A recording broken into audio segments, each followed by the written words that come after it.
Baixa só um pouquinho, Samuel, só mais um pouquinho. Tá bom. Lucas, capítulo de número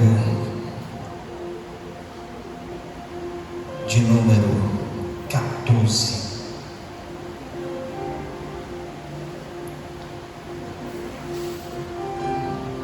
Lucas 14. Queria que nós lêssemos esse texto. Queridos,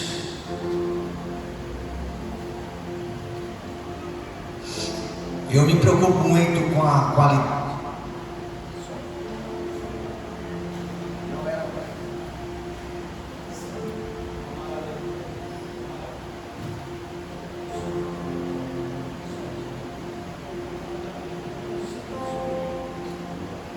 Não era a qualidade do som que eu ia falar, mas eu me preocupo muito com a qualidade,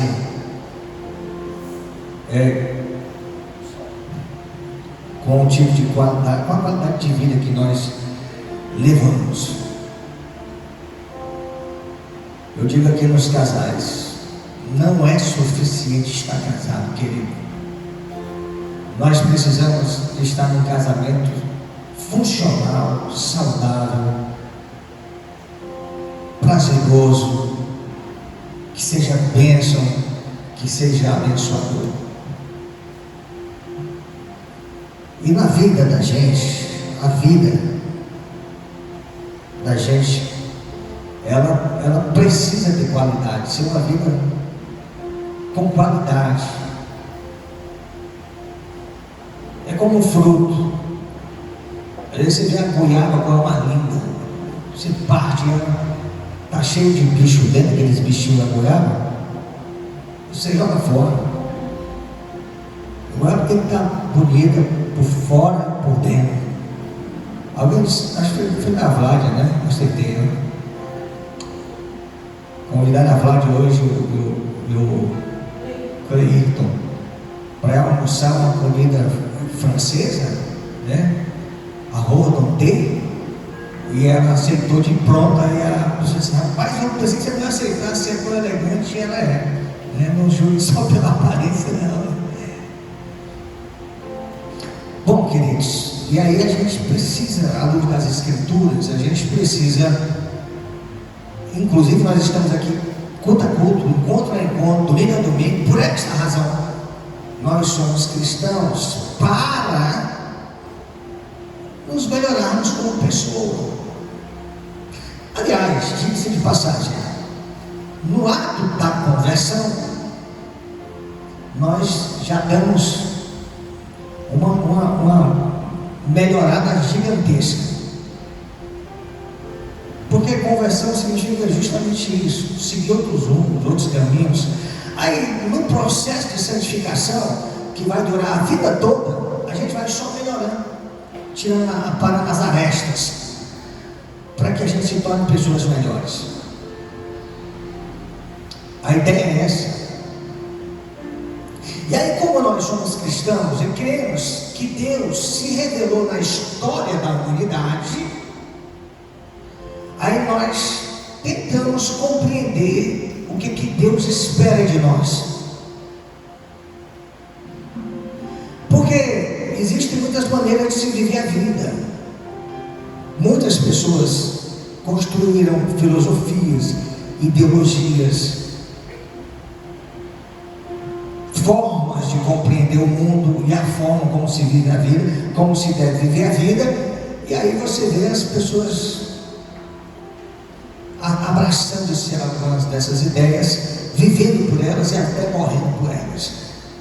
Mas nós, como cristãos, nós não nos apegamos a esses ideários construídos pelo homem. Nós entendemos que Deus revelou a sua vontade, e uma vez compreendida essa verdade, essa vontade de Deus, nós devemos viver segundo ela. Por uma razão muito simples. Ora, se há alguém que pode nos conduzir por um caminho correto, certo, Somente Deus poderia fazer isso. Todos os demais esforços humanos, eles estão sob risco de corrosão. Eles podem, às vezes, até parecer caminhos bons, que o diga o profeta que diz: há caminhos que ao homem parecem ser bons, mas o final deles são caminhos de morte. Por outro lado, Deus revelou a sua verdade dizendo o seguinte: que nós devemos trilhar alguns caminhos que parecem ser estreitos e apertados, mas o Deus que revelou essa verdade diz assim: o final deles são caminhos de vida. E aí eu queria ler esse texto aqui de Lucas capítulo 14, que diz assim: aconteceu no sábado, que entrando Jesus na casa de um dos principais fariseus para comer pão, eles o estavam observando, e estava ali diante dele um homem hidrópico. Jesus tomou a palavra e falou aos doutores da lei e os fariseus, dizendo: é lícito curar no sábado? Eles, porém, calaram-se, Jesus, tomando o hidrópico, o curou e o despediu. E disse: qual de vós, que caindo no poço em dia de sábado, um jumento ou um boi, não o tire logo? E a isso nada podiam responder. Eu não sei se você entendeu o texto, deixa eu tentar aqui clarear. Jesus é convidado, e ele é convidado para uma ceia. Não me parece, a gente não pode afirmar com exatidão se era um jantar, se era um café da tarde, um café da manhã, se era um almoço. O fato é que tinha pão na mesa, né? O texto é bem claro. Jesus foi convidado para estar lá nessa ceia, e nós podemos ampliar a compreensão desse texto, porque a gente começa a identificar que não é uma casa qualquer, é a casa do principal fariseu. Aí, se você for estudar o que é um fariseu nesse tempo aqui, é uma das lideranças da nação de Israel, é um dos líderes da nação de Israel. Os fariseus, os escribas, os sacerdotes, os herodianos, essa gente era que compunha a grande elite, a elite que governava o povo de Israel. E aí, os fariseus eram essa gente que zelavam pela lei. Nós podemos, para a gente ser mais tentar trazer para os nossos dias, era uma espécie de um senador da república. O fariseu nos nossos dias era uma espécie de um deputado federal ou um distrital, seja como for. Mas como eles estão em Jerusalém, muito provavelmente esse é um homem que ele é o principal, como se fosse o presidente do Congresso. Não é pouca coisa não, irmãos. É um camarada de influência. Portanto, Jesus está numa casa de gente que tem posses. E de fato nós percebemos pela nata que está ali nessa ceia. Quem é que está lá na ceia? Nós percebemos claramente pelo texto. Estão os fariseus, estão os doutores da lei, que são os escribas. Os escribas é como se fosse um membro do Supremo Tribunal Federal dos nossos dias. Os doutores da lei, eles que faziam a interpretação, que diziam como é que se deveria interpretar a lei, para a gente trazer para a nossa realidade, para a gente compreender um pouco melhor. Portanto, Jesus é convidado por esse homem, que é o principal fariseu. No jantar estão os escribas, e está Jesus com alguns discípulos. Certamente, muito provavelmente, este evento está acontecendo no início do ministério de Jesus. E por que eu estou dizendo isso? Porque já pelo final, do meio para o fim, em uma vaga do ministério de Jesus, Jesus não andava mais na sinagoga, Jesus não era mais convidado para entrar na casa de fariseu, até porque isso se tornou uma ameaça para o fariseu que convidasse Jesus. Quem não lembra de Nicodemos, que é um desses homens que está meio que atraído por Jesus, que quer encontrar com Jesus, mas procura Jesus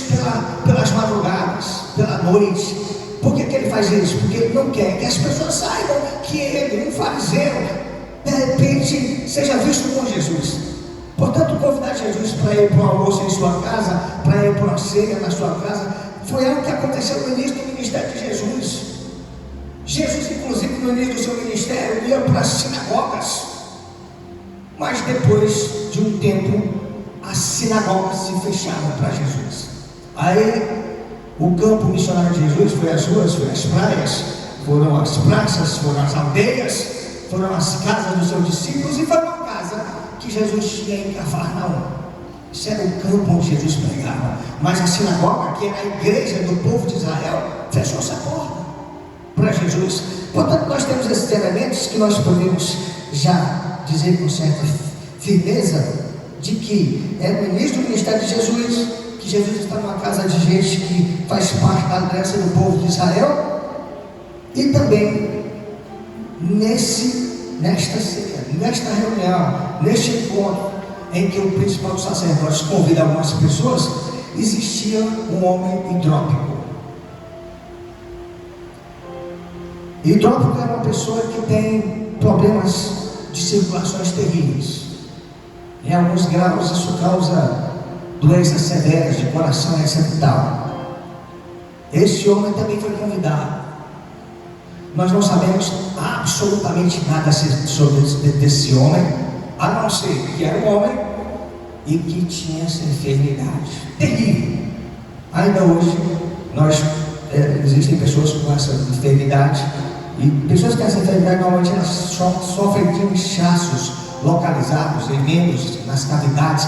E aí pessoas às vezes que vivem no meio de todo mundo, às vezes são tidas como os normais, mas tem essa doença, e é percebível quando você aperta na pele, por exemplo, e que você aperta numa pele normal, o tecido se recupera assim que você tira o dedo. Mas uma pessoa que é hidrópica, fica um buraco lá, e ela sofre de muitas consequências por conta disso. Mas guarde isso aí. E eu queria que você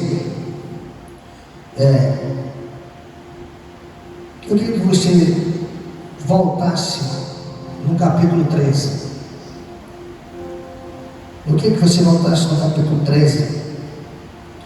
Porque aqui no capítulo 14 Jesus levanta uma questão.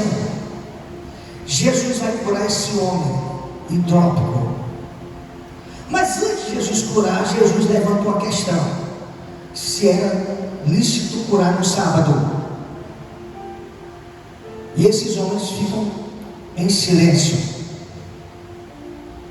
Aí Jesus conta a história de que se seu boi ou jumento cair no buraco, vocês vão salvar. E ele vai fazer a cura do homem. Qualquer diz assim: eu também curo quem enfermo está, ainda que seja no sábado. E aqueles homens ficam em silêncio de novo. Mas isso que está acontecendo no capítulo 14 já havia acontecido no capítulo 13. Nós não temos certeza e nem podemos afirmar que Jesus está diante dos mesmos personagens. Não podemos dizer, porque veja que este homem no capítulo 14 chama Jesus para um jantar, um almoço, seja o que for, na sua casa. Mas no capítulo 13, versículo de número 10, eu queria que você lesse comigo. Diz assim, versículo de número 10: e ensinava no sábado numa sinagoga. Jesus está numa sinagoga, e eis que estava ali uma mulher que tinha um espírito de enfermidade, havia 18 anos, andava curvada e não podia se endireitar. Vendo Jesus, chamou a si e disse-lhe: mulher, estás livre da tua enfermidade. Impôs as mãos sobre ela, e logo ela se endireitou e glorificava a Deus. Tomando a palavra, o príncipe da sinagoga, indignado porque Jesus havia curado no sábado, disse: 6 dias há que é mister trabalhar, nestes, pois, vinde para seres curados, e não no dia de sábado. Respondeu, porém, Jesus: hipócritas, no sábado não depreende da manjedoura cada um de vós, e o seu boi e o seu jumento não o leva a beber água? Ou seja, é a mesma questão. São duas situações diferentes, onde Jesus levanta a mesma questão: curar no sábado, fazer bem no sábado. Numa, Jesus é convidado para o jantar; na outra, Jesus está na sinagoga. Numa, a gente não tem ideia de quem seja esse homem, só sabe que ele está enfermo. Na outra, a gente sabe que tem uma mulher na sinagoga, mas o fato dessa mulher estar na sinagoga nos diz muita coisa. Primeiro, revela a fé dela. Ela está na igreja, porque a sinagoga daquele tempo era a igreja dos nossos dias. Ela tem fé em Deus, porque se não tivesse, não estava na igreja, estava em qualquer outro lugar. Ela confia inclusive no ambiente onde ela está, por isso que ela está lá, naqueles homens que dominam aquele espaço, que são os líderes religiosos daquela nação. Mas nós sabemos que essa mulher tem uma doença que a deixa curvada. Mas o que nós sabemos de mais interessante que hoje aqui é que a causa desta doença é de origem satânica. Portanto, se lá no jantar o homem tem uma doença de origem física e orgânica, porque a hidropsia, a pessoa o hidrópico, a causa é de origem física. Nesta mulher, ela tem uma doença e a causa é de origem espiritual.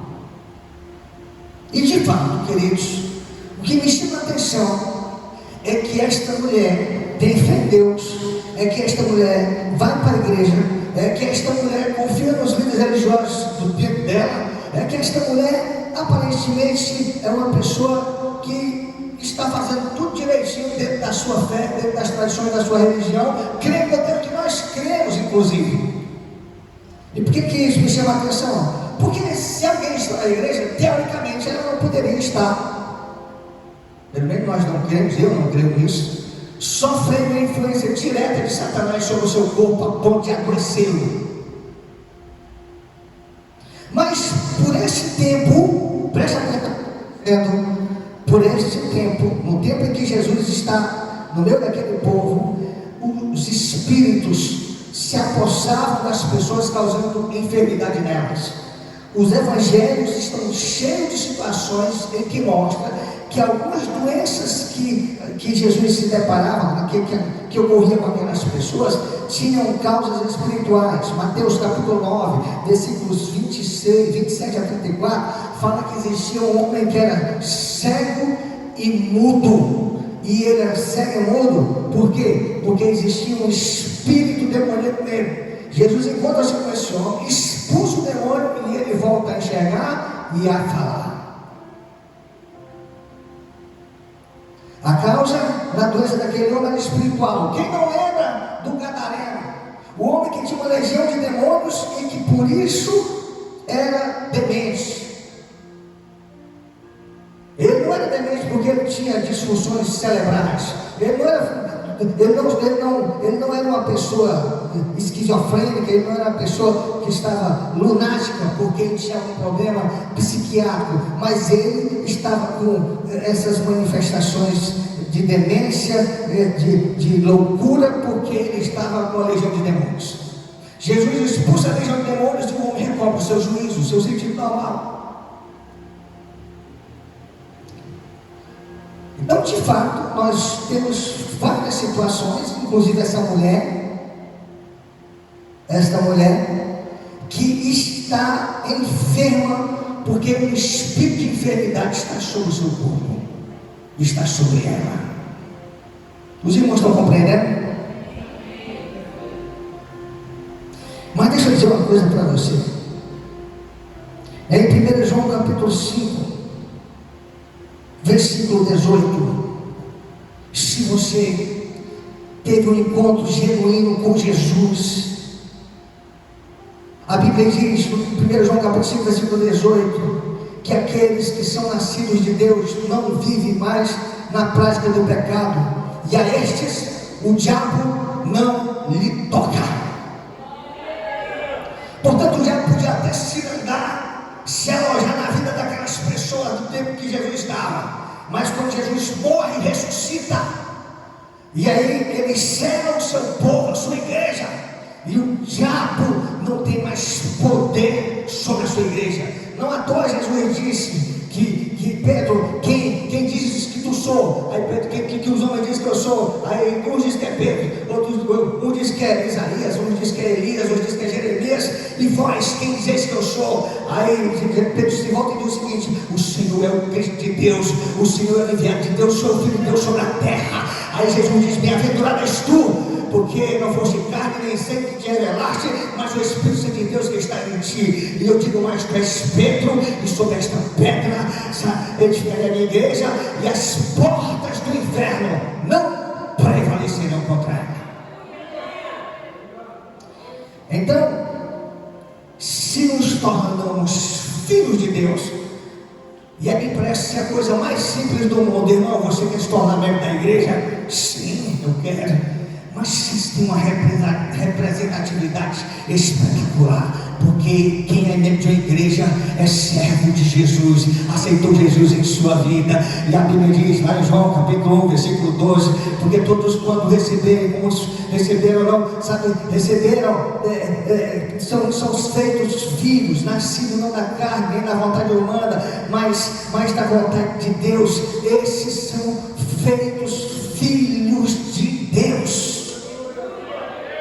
E aí as pessoas, e se você ainda não entendeu porque que a gente diz o seguinte: você quer aceitar Jesus? Entrega a tua vida a Jesus. Ainda quer dizer o seguinte: reconheça que Jesus é Senhor da tua vida, e uma vez reconhecendo isso, você deixa de ser criatura para se tornar filho de Deus.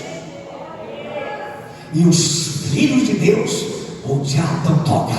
Ele pode até rugir ao nosso derredor, como leão, tentando nos tragar, mas o Espírito Santo está ao nosso lado. Até uma teoria que diz que o anticristo só se manifestará, né? Todo o poder do inferno se manifestará quando a igreja for arrebatada, porque é o único instrumento que impede a manifestação do anticristo e de Satanás e seus demônios sobre essa terra. Você tem ideia do poder que você tem, querido? Então, nós precisamos entender que o diabo não nos toca mais. Princípio sine qua non. Não tenha medo. É por isso que algumas igrejas estão pregando aí: você tem que fazer isso, senão o diabo vai fazer isso na tua vida. O diabo não tem poder sobre você. Ele não tem poder sobre mim. O diabo é um derrotado. Ele é o pai da mentira. Ele não é verdade alguma. Mas as influências diabólicas no mundo podem nos atingir. Que não é uma ação direta do diabo, que não é uma ação direta do diabo, mas são as setas do inimigo, né? Jesus disse: não importa que eu vá para Jerusalém, que seja crucificado, e ao terceiro dia ressuscite. Aí o espírito do inimigo sopra no ouvido de Pedro e diz: não deixa que ele faça isso. Aí Pedro vai dizer o seguinte: Senhor, de forma nenhuma isso vai te acontecer. Aí Jesus olha para ele e diz o seguinte: arreda-te de mim, Satanás. Veja que é o soprar do maligno agir de Pedro, não é o maligno usando a boca de Pedro.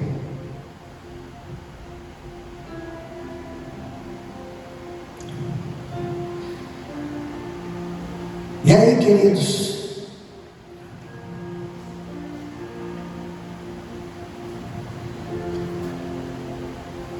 eu olhando a história desses dois personagens, me chama a atenção o fato de que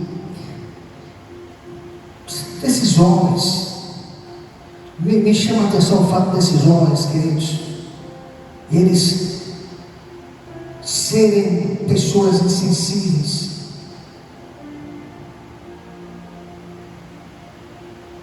serem pessoas que ficam insensíveis diante do grande milagre que Deus faz na vida das pessoas. Mas eu quero que você entenda uma coisa, que se nós, a exemplo dessa mulher, não perdermos a fé em Deus,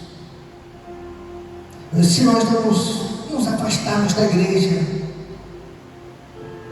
e se nós formos tocados por Jesus,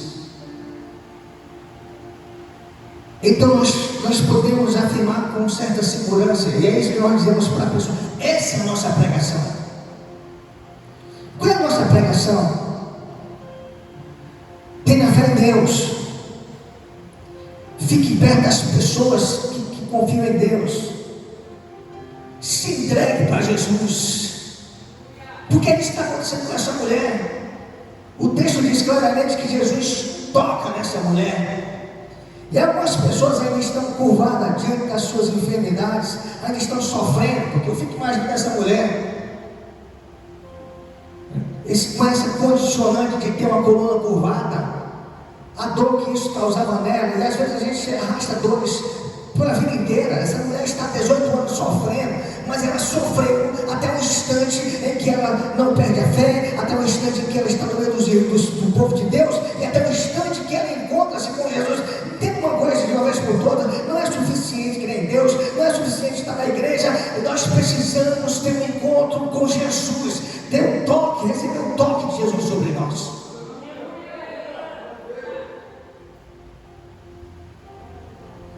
E aí, nessas condições, vivendo nessas condições, o nosso sofrimento será passageiro.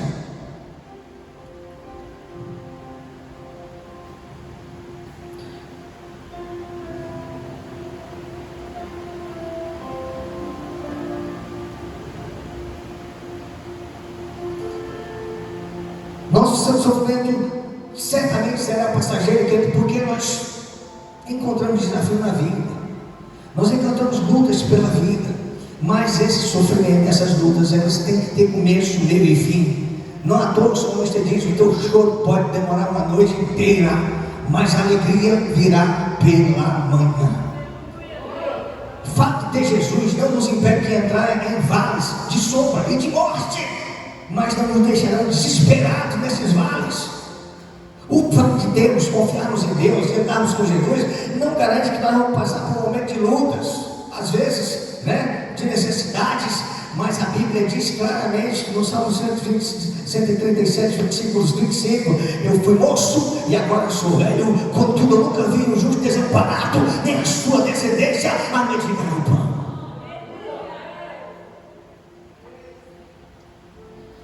Nós temos que parar de uma vez por todas de achar, sabe, que o nosso socorro vem de algum outro lugar, porque o nosso socorro vem do Senhor.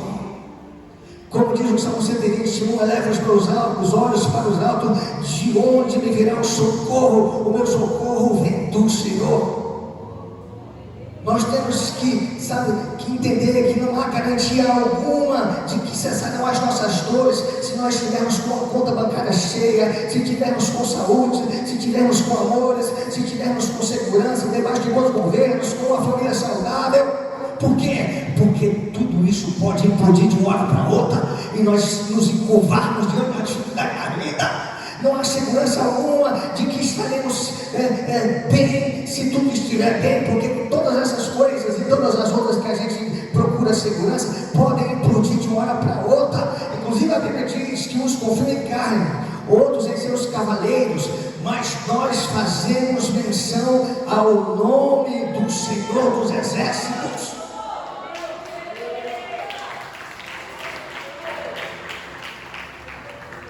Quando o Senhor dos Exércitos é o nosso parceiro de caminhada, nós não podemos ter nada, queridos, mas viveremos como se tivesse tudo. Pode nos faltar força na caminhada, mas o Espírito Santo não faz avançar.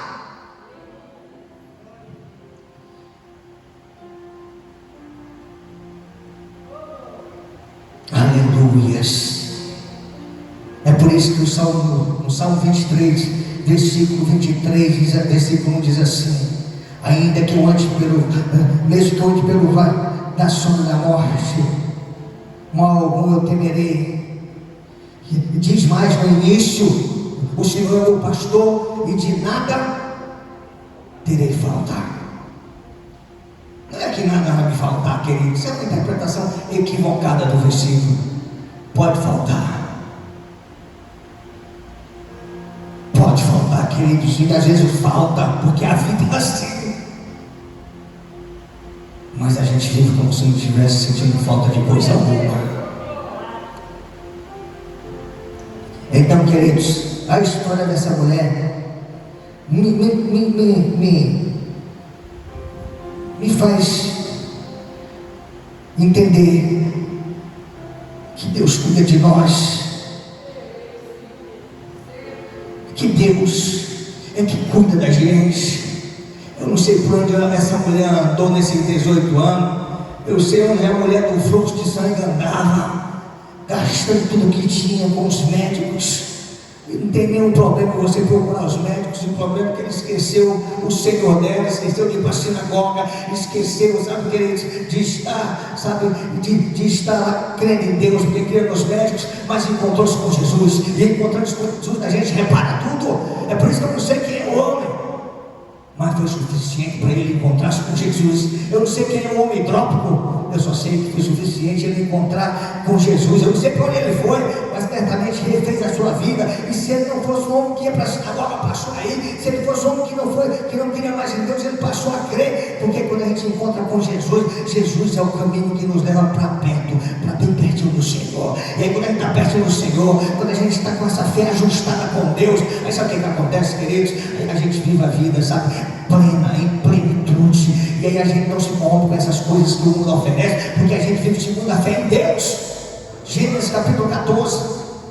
Lá está Abraão com a sua luta, como nós, cheio de luta, e uma grande luta, lutando com Kedalaomé. Depois você lê lá, uma luta gigantesca. Ele vence, e quando ele vence, o rei de Sodoma chega para ele, mas assim, chega para Abraão, o rei de Sodoma muito mala, querendo ter Abraão por perto, diz assim: Abraão, pega tudo que é meu, tudo que é do meu reino e fica para ti, porque foi tu que nos livrou de Kedalaomé.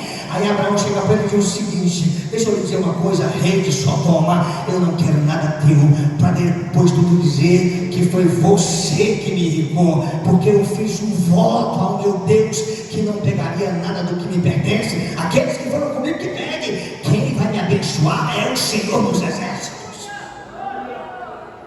E é isso que nós temos que ter, sabe, queridos, de firme em nossa vida. É isso que ensina a história desta mulher, de que Deus é o melhor parceiro que podemos ter na nossa caminhada. Mas, e aí já caminhando para encerrar, já ia beber, era algo.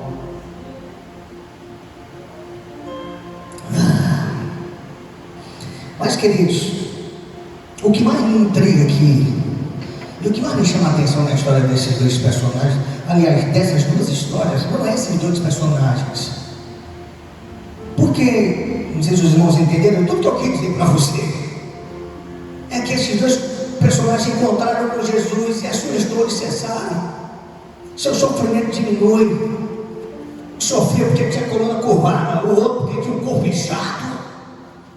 Cada uma das duas enfermidades trazia dores para cada um deles individualmente. Era isso, irmão. Mas foi encontrar-se com Jesus. Eu não sei qual é a tua dor, eu não sei o que está apertando, eu não sei qual é a tua enfermidade, eu não sei quanto tempo você está sofrendo. Eu só sei de uma coisa: se você encontrar com Jesus, entrega o teu caminho a Ele, e o mais Ele fará. Fez na vida deles, fará na nossa. Tenha misericórdia deles, vem de nós. Mas o que mais me chama a atenção nessas duas histórias, meus irmãos, são a postura desses líderes religiosos. Porque eles não conseguem se alegrar com as curas feitas por Jesus. E eles não se alegram porque Jesus cura no sábado. Jesus cura lá na sinagoga a mulher no sábado, e Jesus cura este homem no sábado no jantar.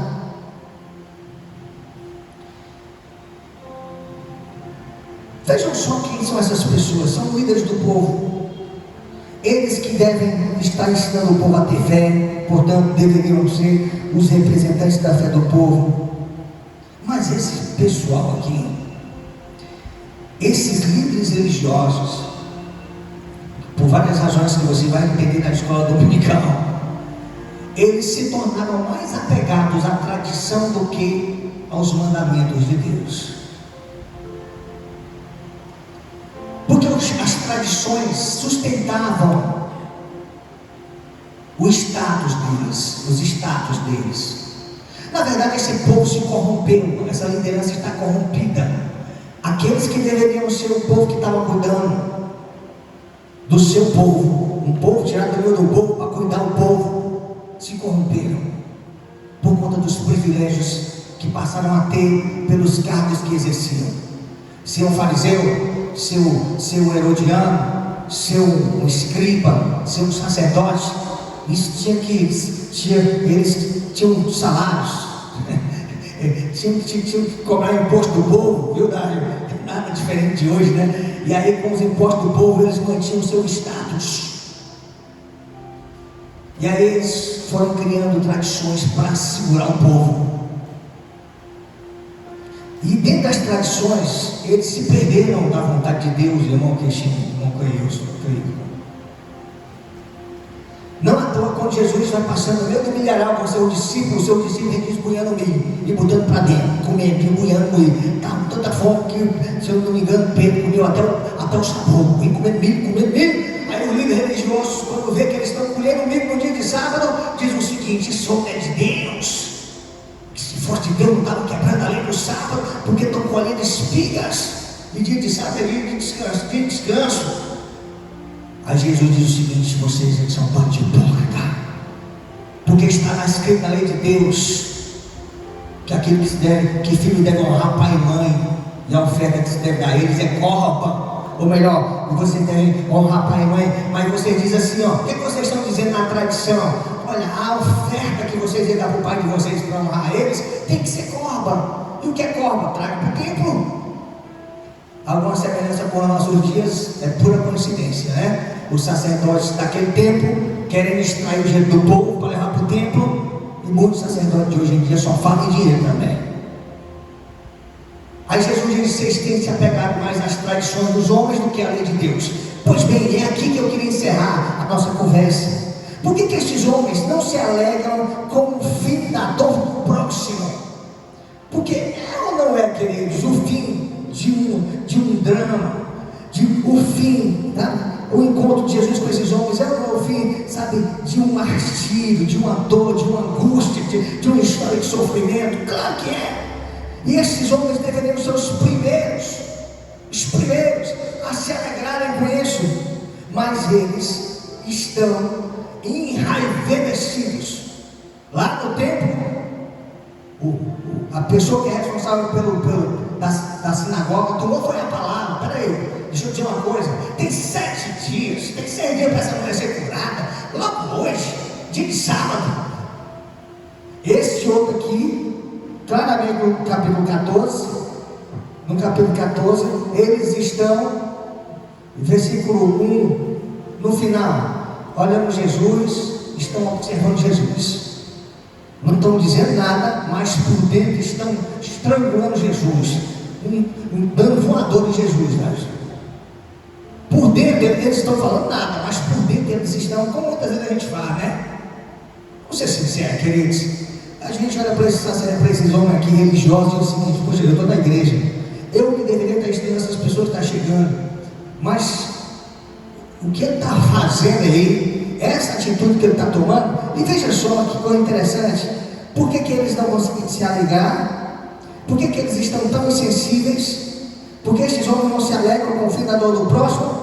Porque eles estão sensíveis. Eles estão sensíveis e convivem com aqueles que sofrem como se dor não existissem. E é por isso que tem muita gente dentro da igreja, preste atenção, que estão na igreja, às vezes assumem um posto de liderança, mas não se sensibilizam com a dor do próximo. E se não se sensibilizam com a dor do próximo, que é uma das coisas que, quando você tem um encontro com Jesus, logo acontece, você deixa de olhar só para o seu umbigo, você deixa de ser egoísta para ser altruísta. Não, a tua Bíblia diz: tende o próximo superior a vós mesmos. E aí, se você está na sombra, a sua sombra é pequena, e você vê seu irmão no sol, você se aperta um pouquinho e traz ele para a sombra contigo também. Porque quando você estava no mundo, você dizia o seguinte: cada um por si, Deus por todos. Agora não, agora você é Deus por todos e cada um acolhendo o próximo. Mas esse povo aqui está insensível.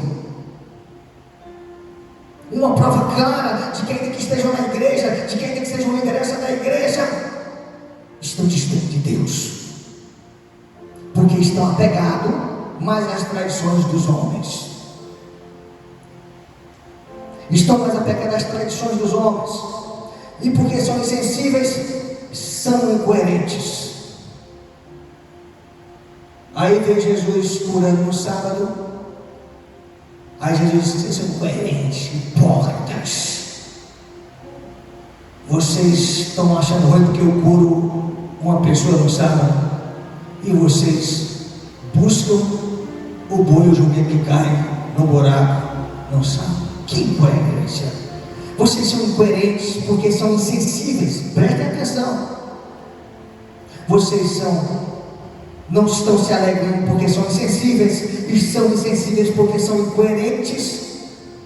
E aí, porque são incoerentes, vocês veem o cisco que está no teu irmão, mas desapercebe a trave que tem no teu. Não tem gente assim, irmão, dentro da igreja? E como tem? Gente que não suporta o comportamento errado do irmão e não percebe que ele também tem seus erros. Não sei da vida de ninguém, queridos. Não sei da vida de ninguém aqui. Só sei da minha esposa muito pouco. Mas se eu me deparar diante de qualquer erro, de qualquer irmão aqui, a minha oração é: Deus, eu jamais tenho coragem de apontar o dedo e dizer: eu sou um pecador. Sabe por quê? Porque eu sei o quão pecador eu sou. Eu não teria essa incoerência, sabe, de apontar para erro de ninguém. E eu acho que nenhum cristão deve ter. Por quê? Porque nós somos lavados, purificados para servir ao Senhor. E o servo alheio, quem vai tratar é Ele. Já tratei com pessoas aqui, queridos, que apunhalaram por trás, assim como Judas apunhalou Jesus. E eu tratei, sabe, com dignidade. Porque Jesus me ensinou lá na mulher Sírio-Fenícia. Jesus não estava humilhando aquela mulher quando disse: eu não posso tirar as bênçãos que são dos donos, que tirar da mesa e dar para os cachorrinhos. Jesus estava chamando aquela mulher de cadela, estava humilhando aquela mulher. Jesus estava ensinando para os seus discípulos que eles têm que ser como aquela mulher, que diante de uma afronta, eles têm que fazer de uma afronta uma poesia. E a mulher diz: é verdade, Senhor, que os cachorros não comem, mas ele come das migalhas que caem nas suas mesas. Sabe, às vezes a gente se sente confrontado, a gente quer bater do mesmo jeito, às vezes a gente se sente, sabe, as pessoas nos maltratam, a gente quer maltratar na mesma proporção. Você é cristão, você tem um encontro com Jesus, você é um servo de Deus, você não precisa, sabe, rebater na mesma proporção, porque a Bíblia diz: humilhai-vos diante da potente mão do Senhor, e a seu tempo Ele vos exaltará. Esses homens, porque eles estão distantes de Deus, são sensíveis, e são insensíveis porque são incoerentes. E eles servem isso aqui, mas eles são incoerentes porque eles são ensimesmados. Eu vou explicar o que é esse negócio de ser ensimesmado. Eles são ensimesmados. Estão tão apegados, querido, à tradição do sábado, que eles chegaram num estágio de religiosidade profunda. A religião é um problema, queridos, do ser humano. Para mim, a religião é um mal necessário, mas a religião institucional, que é a religião institucional? São as igrejas, os templos. Porque as religiões, normalmente, elas servem, inclusive, para ajudar a sociedade que ela está inserida, pelo menos é para servir. Por esta razão, não se paga imposto, não paga IPTU, tem alguns impostos que não se pagam. Infelizmente, algumas igrejas deveriam cobrar, porque é um peso para a sociedade, não ajuda, não acolhe ninguém, só quer ouvir a cara e nada para lá. Se o governo chegasse aqui e dissesse, não, vamos cobrar imposto, porque a sua igreja depois pode voltar e bater na outra porta, porque aqui nós estamos cumprindo o nosso papel social, apresentamos o pão do céu, mas estamos dando o pão, sabe, que mata a fome de quem está com mais fome do que nós. Aqui não. Aqui nós compreendemos que nós devemos servir a Deus, mas não nos esquecer do pobre, da viúva, do órfão. E aí, estes homens são insensíveis porque são incoerentes, e são incoerentes porque são ensimesmados. E alguém só é ensimesmado quando seus sentimentos gravitam em torno de algo que eles consideram divino. Eu vou tentar ser mais claro. Eles estavam dominados pela compreensão equivocada que tinham a respeito do sábado. Os seus sentimentos estavam tão presos a essa compreensão do sábado. E deixa eu dizer para você, não é o sábado bíblico, o sábado do Antigo Testamento, dos profetas, o sábado que Moisés botou lá em Êxodo capítulo 20, mas o sábado produzido durante o período neotestamentário, o período interbíblico, de 400 anos entre Malaquias e Mateus, que também, para você compreender, isso tem que ir para a escola bíblica dominical. Um período onde o Espírito Santo silenciou, aí os homens construíram um bocado de compreensão sobre as coisas da Bíblia que estava equivocada. Foi nesse contexto que Jesus diz assim, ouviste o que os antigos disseram, eu porém vos digo. Jesus jamais foi contra a lei, pelo contrário, Jesus dizia, a lei testifica de mim. Vocês erram porque não conhecem as Escrituras, nem o poder de Deus. Jesus era contra essa tradição equivocada, que aqueles homens se apegaram, se afirmaram. Como tem gente que é apegado a uma filosofia ou a uma ideia política, né? Que a gente vê as pessoas tão apaixonadas por aquilo que ela não tem espaço para conversar com elas. Essas pessoas religiosamente foram capturadas por um sentimento equivocado a respeito do sábado, e elas estão tão presas com isso, porque mesmo vendo o Senhor da glória, fazendo curas e maravilhas, elas estão tão ensimesmadas, tão fechadas com essa questão do sábado, que nada se podia fazer no sábado, sabe, que elas se fecham e não se alegram. A religião é um sentimento que revela a devoção a algo ou alguém. E enquanto a gente tiver esse nível de resistência, nós não mudaremos. Você só vai mudar, e eu só vou mudar, se a gente se desprender de sentimentos religiosos. Em Colossenses capítulo 2, versículo 23, diz assim, as quais têm alguma aparência de santidade, em devoção voluntária. O que o Paulo está escrevendo na Colossenses? É que existem alguns homens religiosos que estão tendo alguns comportamentos que têm até aparência de santidade, mas é devoção à sua própria vontade. A gente é tão corrupto que a gente cria sentimentos religiosos, sabe, devoção religiosa, até nas nossas próprias vontades. Portanto, a religião deixa de ser apenas um espaço e é um sentimento. Me diga quem é mais religioso, queridos, quem é mais religioso? Uma irmã que não falta um culto, ainda que algumas reclamem que ela vem para todos os cultos, ou aquela que não sai da sala assistindo uma novela, ou uma série qualquer. Quem é mais religioso? A irmã do ciclo de oração, ou a irmã que passa, ou a pessoa que passa um sábado o dia todo fazendo unha, cabelo, pestana, cabelo, barba, bigode. Quem é mais religioso, sabe? O irmão que vem para a igreja, dá dízimo, ou o camarada que é um torcedor de futebol, de carteirinha, que dá, inclusive, sócio torcedor, não dá um centavo na igreja, mas ajuda lá, né, o time de futebol. Quem é mais religioso, queridos? São os religiosos, os irmãos que vão, né, para os congressos, nas outras igrejas, ou aqueles jovens de hoje que não saem do shopping, né, daquele mundo artificial, que são escravos do mercado. Sabe quem é mais religioso? Nós que vamos para a igreja, ou as pessoas que estão nas praças, nos bares, em tantos lugares. O espaço é apenas um local onde revela que existem pessoas religiosas ou não. É possível a gente estar dentro de uma religião e não ser religioso. Inclusive, nós não estamos aqui para ser religioso, porque religioso vem para a igreja, e quem não é religioso e é cristão vem para adorar a Deus.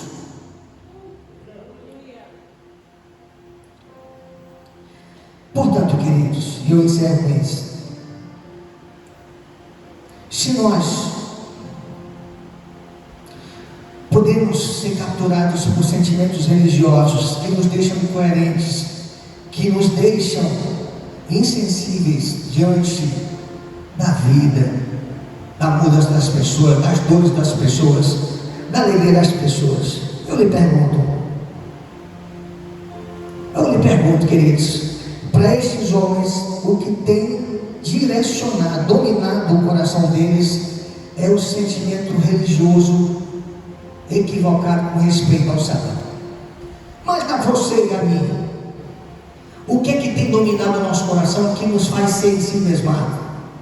Porque existem muitas pessoas de nós que não mudam, queridos, assim como esse povo não mudou, porque tinha esse sentimento de si mesmado em seu coração, esse sentimento de devoção em seu coração, sabe? Às vezes pela forma como ela enxerga o mundo.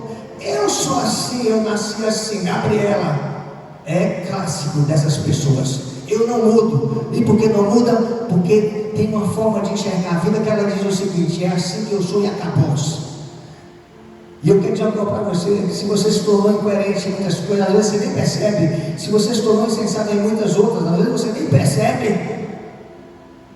Mas você consegue perceber se você é ou não alguém que está vivendo segundo a devoção a algum sentimento que sentou no teu coração e se tornou um Deus que domina a tua vida. É isso que a gente faz aqui na segunda-feira. A gente identificou que existe um trono e existe um sentimento querendo sentar nele e ser adorado. E nós estamos aqui dizendo para eles: saia desse trono, porque esse trono só quem senta é Jesus de Nazaré. Toda segunda-feira, aí um chega e diz o seguinte, sabe? Um chega e diz o seguinte: olha, o Deus que quer sentar no meu coração e quer dominar minha vida é a ira. O outro diz: é a compulsão sexual. O outro diz: é a mentira. O outro diz o seguinte: é porque, sabe, eu tenho problema com droga. O outro diz: é pornografia. Mas eu quero deixar. E nós estamos aqui segunda a segunda, lá no Cenário da Restauração é do mesmo jeito. Nós estamos, sabe, segunda a segunda, dizendo o seguinte: o trono do meu coração, onde os sentimentos vão adorar, sabe? Esse trono tem que ser ocupado somente por Jesus. O problema é que tem muito de nós, inclusive dentro da igreja, sabe, que deixa sentar outros sentimentos, e aí a gente não ouve mais a voz de Deus, a gente começa a ouvir esses sentimentos e vive a partir desses sentimentos que pairam no nosso coração. Os irmãos entendem? Assim como os religiosos do tempo de Jesus, que estavam vivendo a sua vida, tendo as suas percepções do mundo, a partir desse sentimento que tinha em seu coração do sábado, a gente tem algum sentimento no coração que nos domina, e a gente sequer luta contra isso. E aí eu quero dizer agora para vocês, chamar o pessoal do louvor.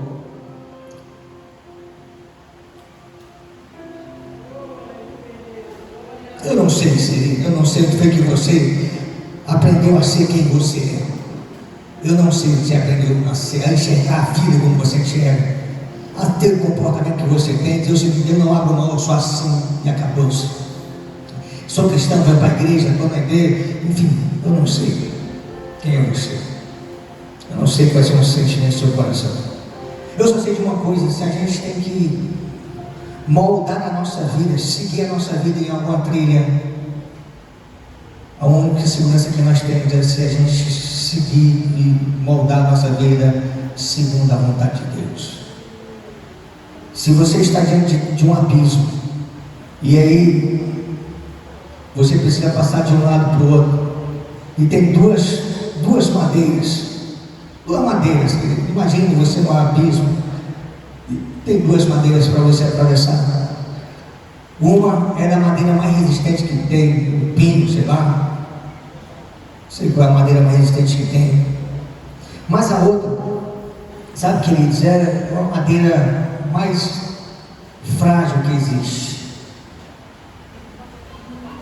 Você precisa passar para o outro lado do abismo. Aí chega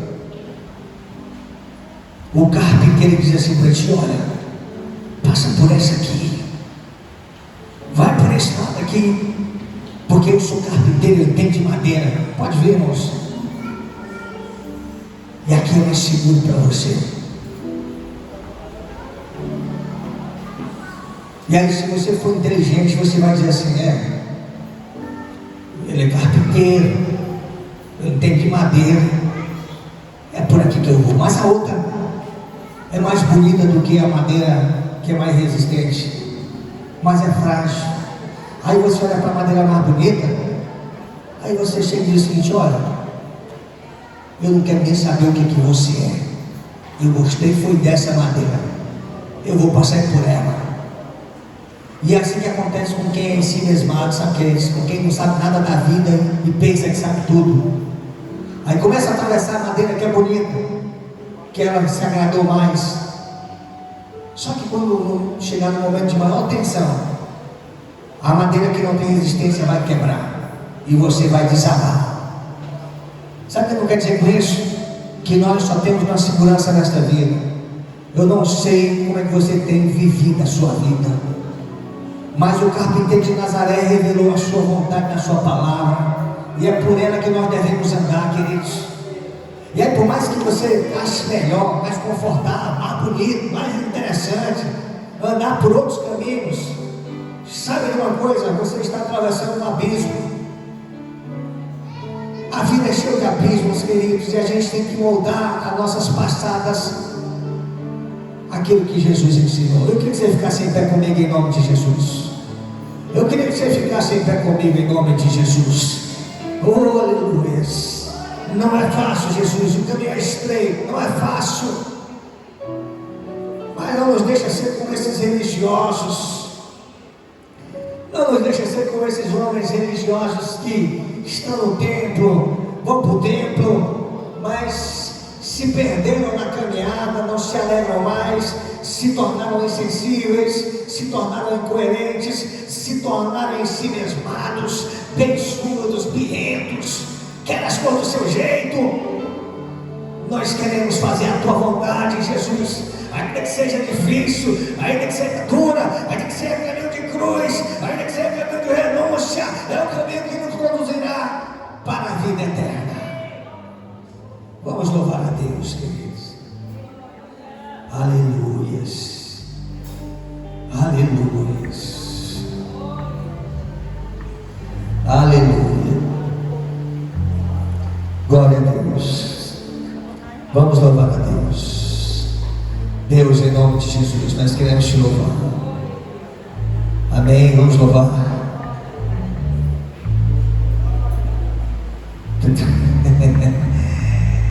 Tem aí alguma música? Louvamos ao Senhor, queridos.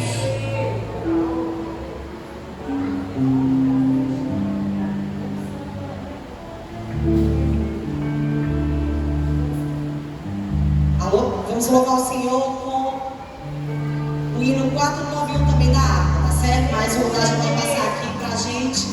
E ele é exatamente sobre isso que o pastor está falando, certo? A gente deixar que o sangue de Jesus, já que hoje é ceia, nos purifique de todo o pecado.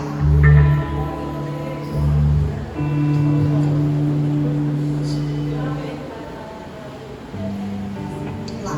O teu pecado tu queres deixar, o sangue a poder, sim a poder. Queres do mal a vitória ganhar, seu sangue tem este poder. A poder, sim, no sangue que tu este sangue de Jesus.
Eu queria pedir a irmã Fátima para orar pelo pão.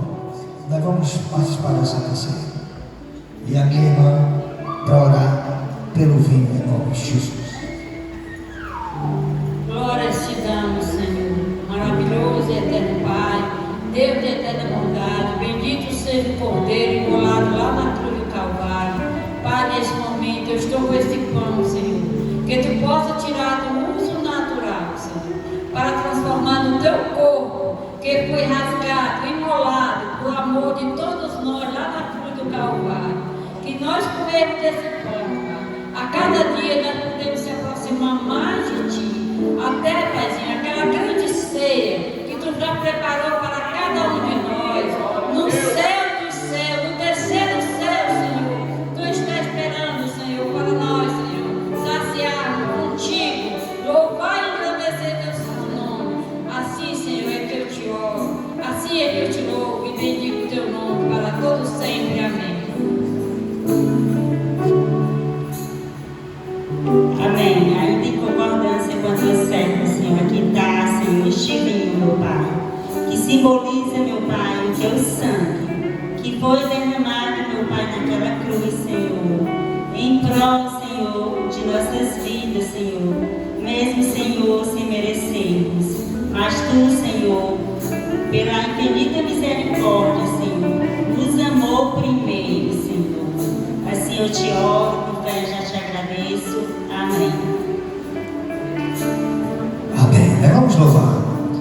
E se você entende o mistério da cruz, participe da ceia conosco.